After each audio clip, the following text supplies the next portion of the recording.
Hey everybody, welcome back to my channel. This is Abby with Abby Reviews, and this is going to be my review for Chasing Atlanta Season 4, Episode 7, 8, 6, 5. I don't know.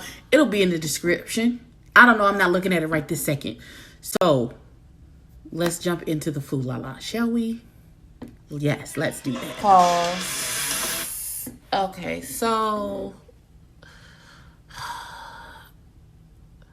we started back with Oliver and Quez and Dominique and his boyfriend, and Rico with the K with his boo thing. And we back at the table, and clearly the people who have emotions, the emotions is heavy. Dominique seems still lost in the sauce, but he's also the person that brought a bunch of fever. And then when he got called out on it, was like, that's not, oh no, girl, what I wanted to say was thank you, bitch. That's not how, no. But they was able to kumbaya and have a good evening. And now they throwing hatchets with Lil Kendra and Travis. And I don't know what the fuck is going on, but all right. Hold on. Travis is dumb. He said, okay, so this is a Dominique event with the Kendra friends. So I'm sure Oliver is not there. And they're going to talk about him in just a second. Wait for it in 5, 4, 3, 2. So Dominique is like, I invited these people to go throw axes and stuff to relieve tension so we have some kind of bonding experience. Travis ass said, he done invited me out to throw hatchets and stuff. It's not my type of fun. He's like, I think fun is going to dinner, a movie, hunching. I am Travis and Travis is me. Oh, pause. Travis is an idiot. Because they was trying to talk around it. Dominique is like, I'm just getting connected with y'all to see how y'all feel since the whole incident. And Kendra was like, what incident? And Travis was like, the one, WWE, you remember? She was like, in WWE, what are you talking about? Like she didn't really understand what was happening. And he was like, okay, so it was Troy's party. Remember when you went boom, boom, boom, and bam, bam, bam, and you threw the chair? Oh, shit. That's what I'm talking about. Let's clear all the bullshit out, bitch. You stop acting like you don't remember when we just had a fucking altercation, bitch. You know what the fuck's going on with? Pause. Because you always doing the most. So here's my question. How does Dominique know that there was a recorded call? Who told him? Because he wasn't in the room when Lauren played the call. It was Oliver. It was Troy.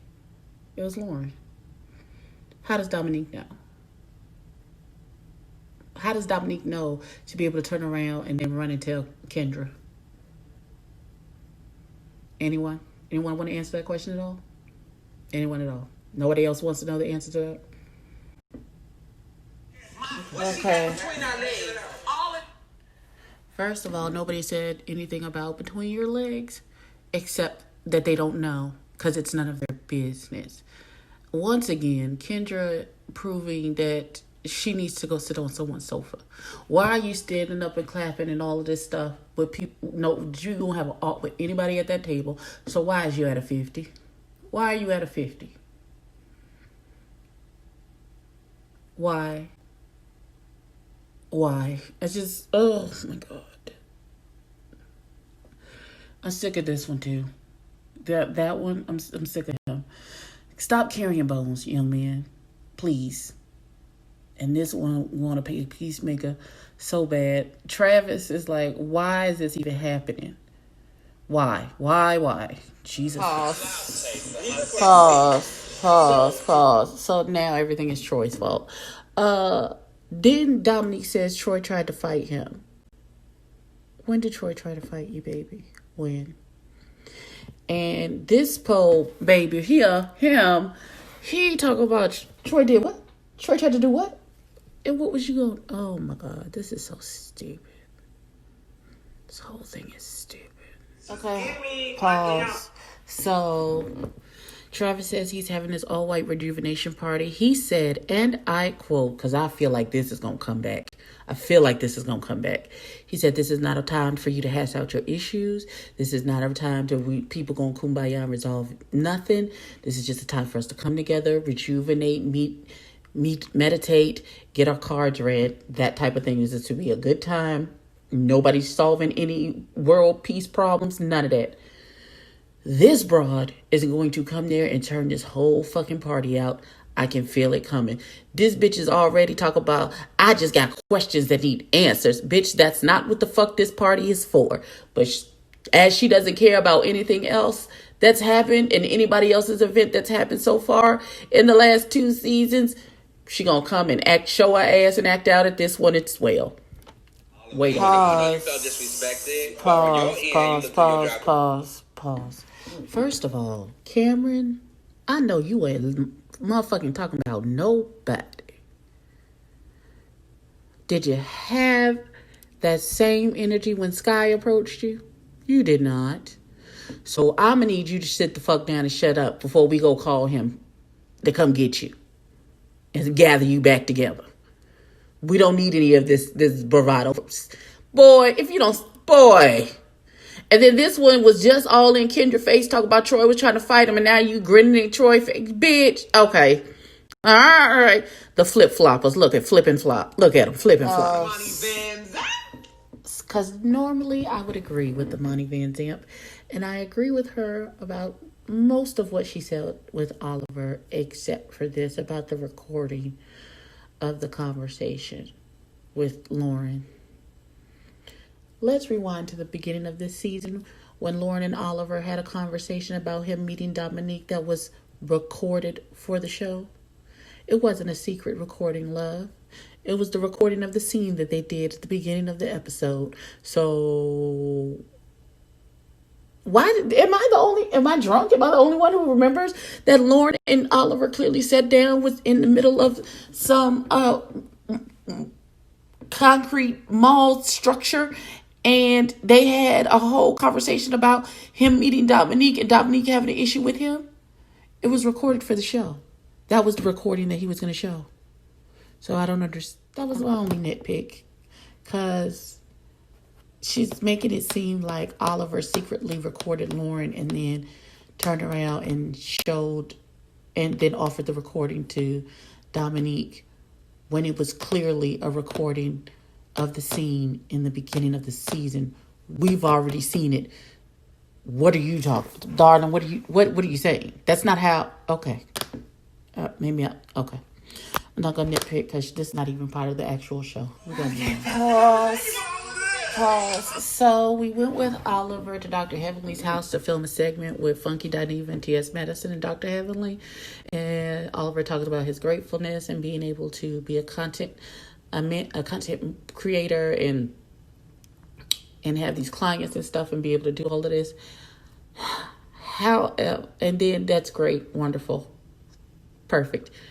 Now I want to fast forward. We talk about Cameron being a club promoter. I know these chasing Atlanta. We're supposed to see what the people is chasing.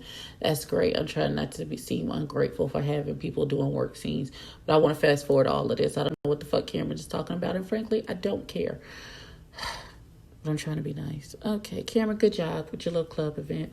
Which I only see the 4 of you and the one guy who blew that smoke. But that's fine. And you in that crazy book bag. Why are you walking? Okay, no, not doing it. Good job, Cameron. That's it. That's all I got. Pause. Shut up. Oh, God. Okay, so let me not get upset. Okay. But when the question was asked, did you invite her? Did you invite her to the event? I shouldn't have to. You should just be there because you're my friend.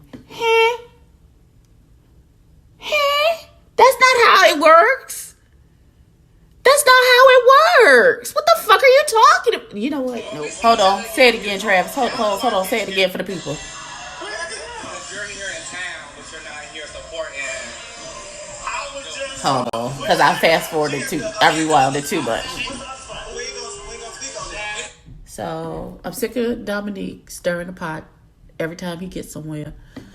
You can't, just because you put a flyer on your wall, assume that your friends are coming to your event. If you haven't, you never actually issued an invitation to the person.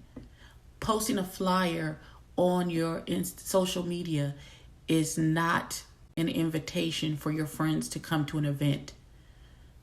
Sending them a text message with the flyer and say, bring your ass, that's an invitation, bitch. People do the most. They have so high expectations, but don't. Damn, you keep talking so damn much, and I'm like, damn, I can't find out what the hell camera got going on because you keep talking, you put the hands in my face and all that type of shit. Shut when I send them the flyer to my party or whatever the hell I got going on. Say, you are cordially invited to. I'm not just going to assume they're going to come because I'm having something. You know, that's probably a conversation you need to be having with her to see if y'all really. That's all I'm saying. That's the thank you, Travis. Thank you. Okay. Pause. So, okay, before I lay down, I'm not going to cry. First of all, Travis, you almost got to keep my lashes intact to the end of this review so I can get my final thoughts and still look like something. But he had to bury his granddad. His grandfather died. And so I understand how you continue to do stuff so, you know, you can kind of distance yourself so it doesn't break you down. But he talked about burying his grandmother. And then Lauren goes into how the year before, she had buried 3 family members within a month and the toxic relationship with the boyfriend. And she's like, live this. The Lord didn't intend for me to be miserable like this. And my business relationships, I don't want them to be like this. I don't want my personal relationships to be like this. So she followed the rule of Ebony, which is self-preservation always. I always pick me. So she picked her sanity. She picked her mental wellness, her health. She just picked her, and she had to walk away from it all and restart, which seems to be one of the better decisions that she has made for herself. And then Q goes into, he was doing the same thing, you know, just got a job at A&R, just bought a new Range Rover, just had a man, but there was some toxic shit going on in his life, and he just had to walk away. And then Cameron chimes in talking about, you know, some of the friends that you have around you are using you for your connections and trying to, for a better term, use you as a step stool, and they stepping on your back and on your head to get ahead. And so it's just a lot of thought-provoking conversation and things being revealed at this particular time. Lord. So Travis comes up with an idea to have a sit down, a ponderosa, if you will, with Q and Oliver. This gonna be a mess. I can feel it coming. It's gonna be a hot ass mess. I'm here for the hot ass mess, but I'm just saying it's gonna be a mess. Lauren gonna be there too. But here's my thing. Q said he never said anything about Kendra, so he doesn't understand why Kendra has an issue with him. He doesn't understand why Wayne the Pain is talking crazy about him. He said Wayne the Pain and him got into a fucking Uber together, and if you had that much rah-rah for me, we would have thrown it down in that Uber. Now, y'all both probably would have got put out and or arrested, but maybe that has something to do with it. But I don't know. He said, why are your producers dancing all in your videos? We're gonna pause it. Okay. So this is Lauren's performance. This is her very first performance. So I'm going to give some as constructive a criticism. I don't really want to read out of her or anything like that. I really want it to be constructive. Baby, if you are not going to be singing live, which I don't think you are because it's auto-tuned to hell, because we know the voice is not, it's not about the vocals. It's supposed to be about the performance of it all. Know all the words to the song and be able to lip sync all the words to the song so that it looks like you're singing the song live. You know what I'm saying? That's what it's because you're singing some of the words and some of them you're not. Even if you have to get it like a Britney mic with just a little headset and the mouthpiece so that your mouth can continue to go while you singing and dancing your ass off, that is what I need you to do. Because right now it's looking a little half-hearted with you not doing it. One more stop. It's a little more constructive criticism. Okay, not only with knowing the words, I need you to work on choreography. I need you to have more than just a cute two-step because the vocals aren't the the vocals isn't what it's about. I really need you to be able to hit it hard. Like, bitch, go all the fuck the way out. Drop it low, bitch. Show them you got mega knees. Drop it, pop it, lock it for your motherfucking life, bitch. Because right now you giving me a cute 1, 2, and I need a 7, 5, 6, 7, 8, bitch. That's what I need from you. And I'm not getting it. And that's what I want. Work on the... Yes. Okay. That was a fucking lot. Oh, God. So, this is the aftermath. This is what happens when real relationships break down because of a lot of bullshit happening. Like, there are a lot of extreme hurt feelings. I hear Oliver not only trying to take some responsibility, but also making a lot of excuses, which seems to be triggering Q to be even more angrier in this situation. Now, Lauren is like, we already dealt with our stuff. Everything is everything. We are good. But the stuff with Q, he is saying that I expected the same loyalty that I would have given you. That is what I was expecting from you. Nobody can come to me with any bullshit about you without me checking them and knowing that they can't come to me and dump. I'm not a dumping ground for their bullshit and stories and rumors and whatever about you, because you my nigga and I'm gonna hold you down with and frankly, Q is hurt that there was no reciprocity from Oliver. It feels like Oliver was just open to anybody coming to say anything about Q's business. And Oliver not only was taking in that information, but then he was turning around and putting that same information back out and giving it more like it might have been true. Like that might be true tea. When really he was expecting from Oliver to check whoever came as my friend. If somebody comes to you with some bullshit, hear the bullshit and then check the fuck out of them and then bring it to me. Don't bring it to anybody else. Don't say it to anybody else. You come to me. You check that motherfucker right there in the moment and then you bring that shit to me.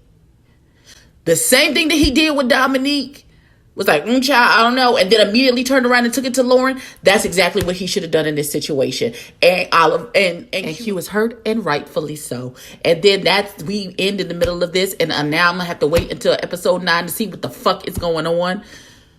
Holy Jesus, let me get some final thoughts. Okay, so I would just like to say that this has been a very, very good episode. This has been a very good season of Chasing Atlanta. I am very proud of you. Some things have gotten on my nerves, some things have not, but all in all, this has been a very, very good season. This episode was everything. I can't wait for the next episode. Drop down in the comments. Tell me who you got your money on. Do you think, because at this point, I can recognize in Oliver the rage, and it's getting to a point where it's going to become physical because there's no other way to release it at this point. So I'm hoping that nobody gets bopped, but it could happen because these are real friends with real feelings and real shit is about to go down. So with that being said, please like, comment, and subscribe. Tell a friend and tell a kin, and I will catch you in the next one.